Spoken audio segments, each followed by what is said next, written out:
அதில் அடுத்த செய்திதான் அப்துல்லா இப்னு மஸ்ஊத் ரலியல்லாஹு அன்ஹு அவர்கள் அறிவிக்கின்ற செய்தியை இமாம் முஸ்லிம் ரஹ்மஹுல்லாஹ் அவர்கள் பதிவு செய்கின்றார்கள்.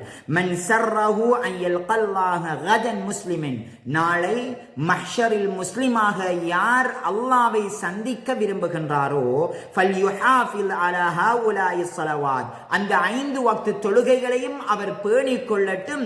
ஹைது யுனாதா பிஹின்ன, எங்கு அவைகள் அழைக்கப்படுகின்றதோ, அதாவது எந்த இடத்தில் தொழுகைக்காக வேண்டி அழைக்கப்படுகின்றதோ அந்த இடத்தில் அவர்கள் அந்த 5 வக்த் தொழுகைகளையும் அவர்கள் பேணிக் கொள்ளட்டும்.